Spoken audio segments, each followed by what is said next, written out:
Hi, everyone. Judge Andrew Napolitano here for Judging Freedom. Today is Thursday, May 1st, 2025. Our dear friend and longtime colleague, Colonel Tony Shaffer, returns to the show. Colonel Shaffer, always a pleasure. Thank you very much for being here. Missed you. I know you've been busy, but it's a pleasure. Yeah. I have a lot to discuss with you, but let's start with the breaking news. Your understanding of the deal cut late last night between the United States and Ukraine over mineral rights, reconstruction, and according to Colonel McGregor, security guarantees. Tell us what you understand about it, Tony. Yeah, I agree with Doug. The fundamental, it's a quid pro quo in many ways, in that it's not this for that, it's this for something else. So this is a metaphor, if you will, where this is a form of boots on the ground without deploying boots. I understand why the Russians don't want foreign troops in Ukraine. I get it. One of the things that others have proposed, to include some of the folks we're going to talk about today, was deploying some sort of a peacekeeper force that is essentially made up of NATO troops. Well, it's never going to work, especially if U.S. troops showed up. So this is a way of kind of circling the square. It's like, yeah, we're going to put American people on the ground. They're going to be there to commercially develop a partnership. And by the way, this isn't going to happen overnight. This is going to take upwards of 5 to 10 years just to get everything in place. So it's not snap your fingers, everybody's in. It's a gradual walk up. Another factor, Judge, is this is a way of recouping the billions of dollars that we put into it. The agreement is lower and a lower overall aggregated amount. That is what the Ukrainians are expected to pay us. This is a reconstruction fund. So some of it will be paying for the past, some of it will be paying for our current support. But the one thing it will not pay for, as far as I can tell, is weapons. The weapons are out. We're drawing down our support.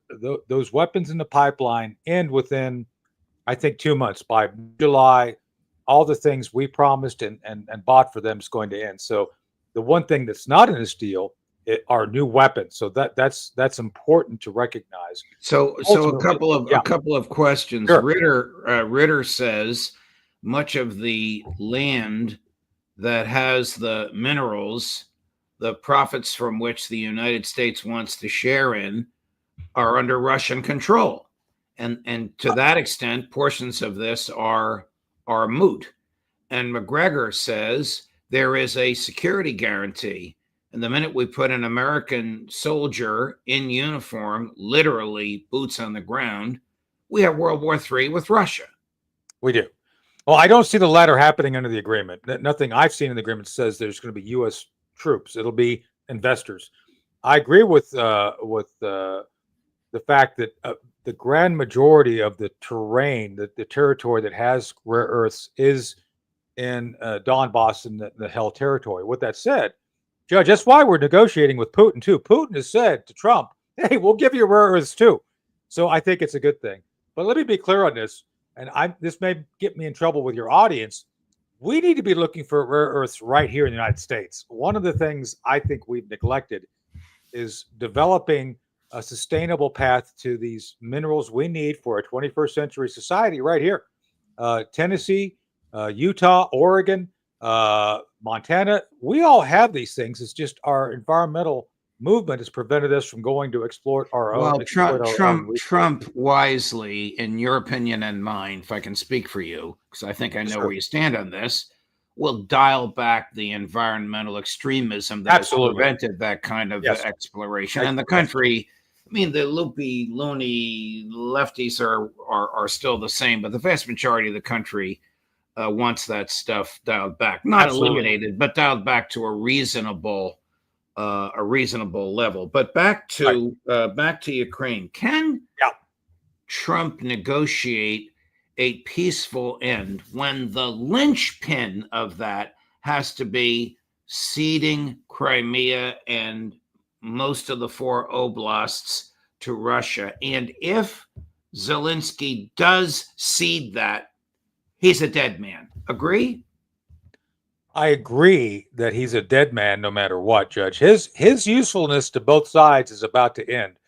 The extremists on his side the neo-Nazis, they've gotten their mileage out of him. He's been willing to carry this war on despite all off-ramps that were offered. So I just don't see a rainbow and unicorn in his future with them and with us and with the Russians.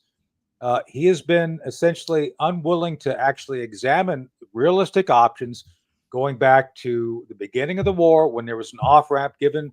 I think the Istanbul Accords were offered. Essentially, it was a form of a ceasefire that would resulted in territorial concessions. He didn't do that. So there's no win there for Zelensky. And at this point, is he literally in danger of being assassinated by the super nationalists around him if he concedes even an inch of earth to Putin? Yeah, I think so. And it would be tragic, but maybe it's time. I mean, I wish no bad will on Zelensky. Understood. But I think he's got to move on. Putin has argued, Putin the lawyer, I didn't even know he was a lawyer, but he is a Russian lawyer. Putin has argued that Zelensky is not the lawful head of state and doesn't have the authority to sign any commitment, ceasefire or treaty, whatever level it's going to be.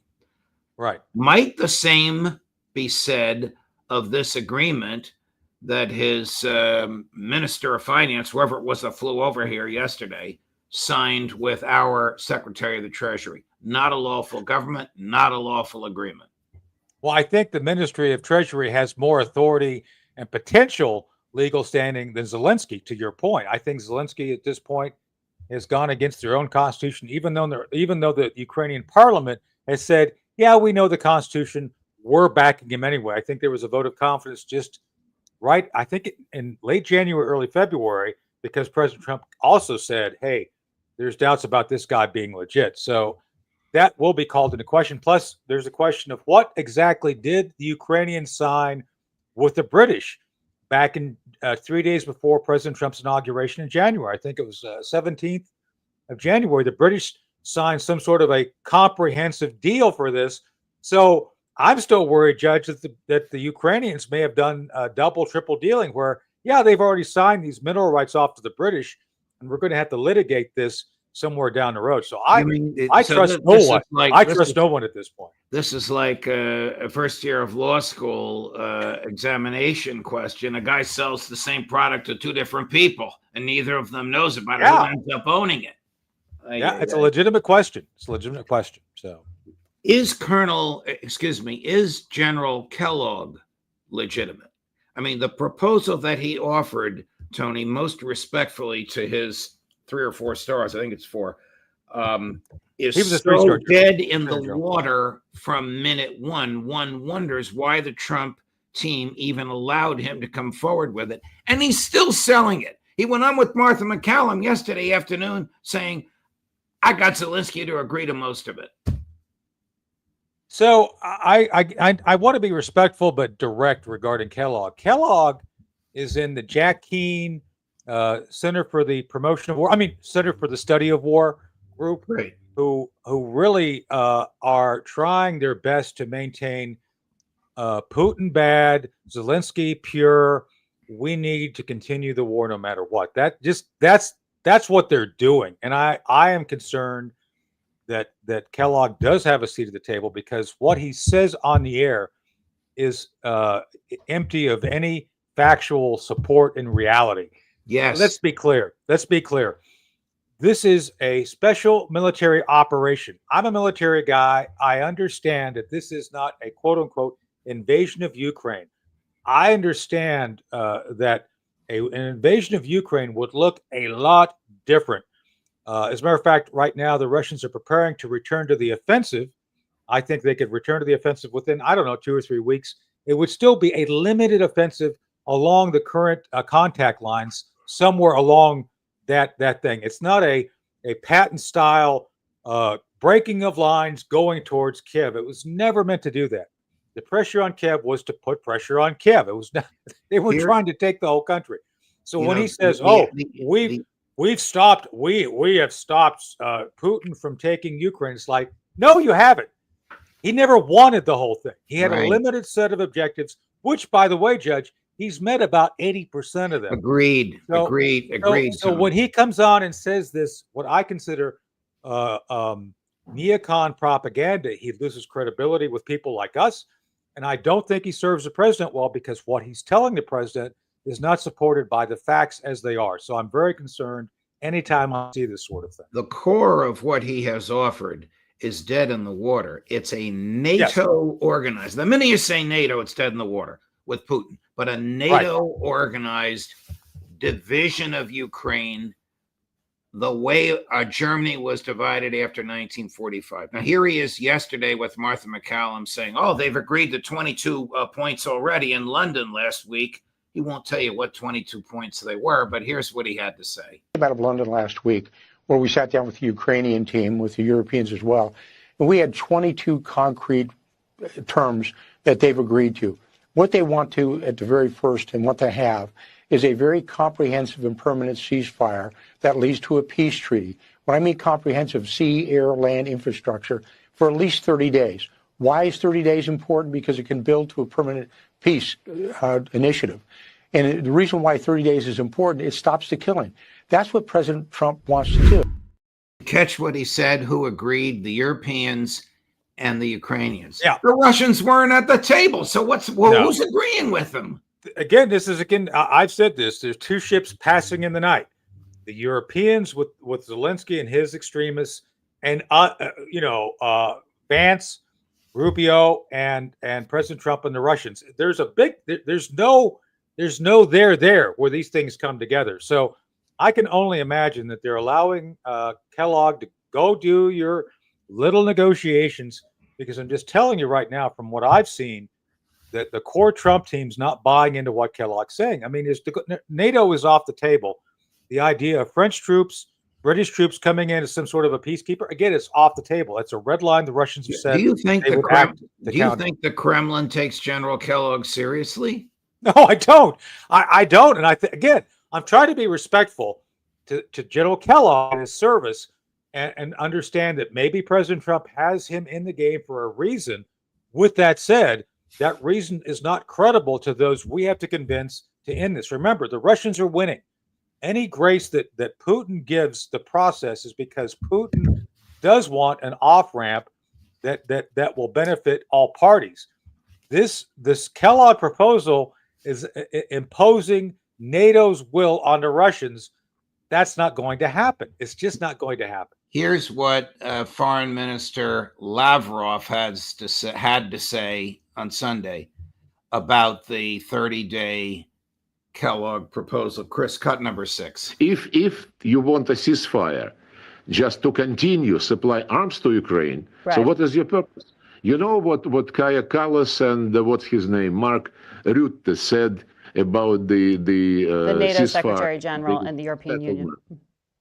They bluntly stated that they can support only the deal which at the end of the day will make Ukraine stronger, would make Ukraine a victor. So if this is the purpose of the ceasefire, I don't think this is what President Trump wants.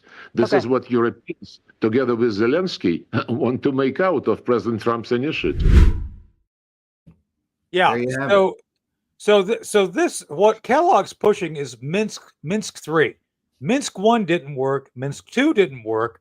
So this is essentially the same thing. And that's what Lavrov's saying. It's like, look, we've seen this movie before, and we got the short end of the stick both times. We're not doing it. And you're not going to change their perception. And so the Minsk issue is out. I think what they're heading for is Istanbul plus. Istanbul was an alternative that was put forward. The Ukrainians almost signed, except Boris Johnson. They're both drunks, but one is different than the other. Just saying. Just true. I just telling you, it is what it is, right? I can't change the way things are. Right. Anyway, Boris Johnson convinced the Ukrainians to not sign and stop this thing 2.5 years ago. So those are the two competing tracks. Lavrov has said no to Minsk 3. It's not going to happen. And yet Kellogg's out there pushing Minsk 3. And he's right. The perception is, I'm not in the game, so I can't tell you the internals. But the perception is We give you the ceasefire, you rearm, you go back and fight us again. So that's off the table. The Istanbul Accords is essentially the freezing of things where they're at, concession of territory, and they get to the table. The one thing that the Russians keep saying, and to you just said it, they weren't at the table with Kellogg. The Russians keep saying we want to have a direct dialogue with Ukraine. That's what they keep saying. And so, as the longer you have this alternate group, doing their own thing, the more it damages. And President Trump's even said this: the Europeans have to stop working against me. Clearly, they're not doing that. Kellogg, by the way, Kellogg's encouraging them to continue to work against President Trump, which is not a good thing. I don't know why he's putting up with it. Let's talk for a minute or so about the Secretary of Defense before we get to the latest nonsense, which I think is childish, but we'll get to it in a minute. What is the view of the troops on his behavior thus far? His wife in these meetings, the use of signal for classified information, the outright lying about whether or not military plans were placed on signal, the firing of his chief of staff and the people around him, the forced polygraph tests on senior military people. How does that react to, how do troops react to that? I think the troops are just happy to have the Biden folks gone. I mean, let's be very clear on the good and bad. The good is DEI is dead, long overdue. The idea that a Marxist form of discrimination to right wrongs was never going to work. CQ Brown was relieved because of that. I still believe, and I'll be blunt on this, I'm going to be really blunt, there should be a review of all senior executives in the senior SESs and general officers, and only two criteria should exist. First off, are you fit to continue service? That is to say, are you able to continue service and support the Constitution? And any DEI stuff in your background, anything you've done, that automatically kind of eliminates you. It's like, yeah, you got to go. You got to go. We got to make room for new people. Secondly, are you technically competent? Are you actually capable of doing the so job? I have to ask you, is Pete Hegseth fit and competent? Well, by the president's standards, absolutely, at this point. Because By Tony Shaffer's standards. All right, so by Tony Shaffer standards, there's some things, full disclosure, I've told people I would have done things differently, very differently. I would have organized differently. Let me say this right up front. The two things I would have done immediately that he didn't do, and I don't know if he's done yet, is seize what I consider centers of gravity. That's a military term, Clausewitz, centers of gravity. There's certain centers, nerve centers in the Pentagon you must have control of to be able to essentially just sustain yourself. One of those is internal security. That is the Pentagon force protection, the security system. What I've seen is that he doesn't have control of that because the chaos internally of people being investigated, all that, you don't need that chaos. So that's a mistake there, I think, that was made. Secondly, relating to permitting third parties to have access to things. The signal gate thing, Judge, that was this. I love Pete. Pete's a friend, but he should have delegated that to his deputies. This is where his lack of senior level executive experience is kind of shown. You have your deputies do all that. That's why they have, you're the big guy. You got all these mid guys who do all the work. There have been nothing wrong with having deputies chatting in some secured form. There's secure things. I've talked to folks at the Pentagon about this, and just have that done with the deputies. And then you guys talk to each other on a phone. It's like, oh, this is really badass. You can do that. Yeah. And I think there's ways it could have been done better. So I'll leave it at that. All right. Pete's not me. I'm not Pete. Chris, put up the full screen of Hegseth's X post. Message to Iran. We see your lethal support to the Houthis. We know exactly what you are doing. You know very well what the U.S. military is capable of, and you were warned. You will pay the consequence in caps at the time and place of our choosing. I think that is childish in the extreme. I suspect he was encouraged to do that tweet. You all know I advised Joe Dunford, chairman of the Joint Chiefs, Joe Dunford, under the first Trump administration. One of the things I told Joe, I don't think Joe will mind me saying this, is as the chairman of the Joint Chiefs, Joe, you must make a friend of social media and President Trump. So I think some of this is President Trump, who's learned how to use social media, extending that down to Pete. So I don't know if Pete thought to do that on his own, or he just did. I don't know, but that is a legitimate form of messaging. You may not like it, and I've seen people on social media all nuts about it, but there's people in Tehran reading that and recognizing bad things may happen. And I still believe we need to clarify our objectives for the Middle East. President Trump is this the most effective way to communicate with diplomats around the world rather than picking up a phone? This isn't about the diplomats. This is about the people below the diplomats who will see this, who may not be told it by their own people. You can't shield all your people from social media, especially Iran. So I'm saying that this is a legitimate form of messaging that that President Trump is famous for. All right, I'm going to ask you one more time, and I think you may not want to go there because Hegseth is your friend. Is he qualified to be Secretary of Defense? Is he long for the job? I think he's as qualified as I am. So in many ways, because that job requires someone to come in and understand the enterprise, but not be captured by it. This is the key thing.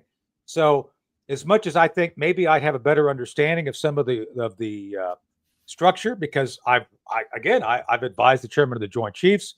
I've worked at that level for a long time. I think I may have known some block and tackle options better.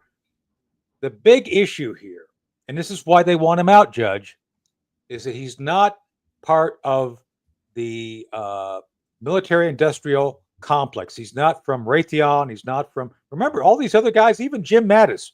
When Jim Mattis came in, he came off a board of one of the big defense concerns. I think that's the one factor that is most important to Pete. He has to be an outsider, and I think, frankly, that's why you see so much stress right now on him, is because those big defense, you just saw John Bolton threaten him yesterday. Remember, John Bolton said, I didn't see that, but look, he's sounding like a bully. If he's really a strong-willed, tough guy, then his actions will speak for him rather than his antagonistic, childish words. I think that he may be directed to do some things which we may not fully appreciate. I think the tweet is okay. Are you telling me the White House wrote the tweet? I'm saying that there's a pretty good chance that there's an overall campaign. What we would, look, I was just talking about this on the network earlier. This is from the 1990s, information operations.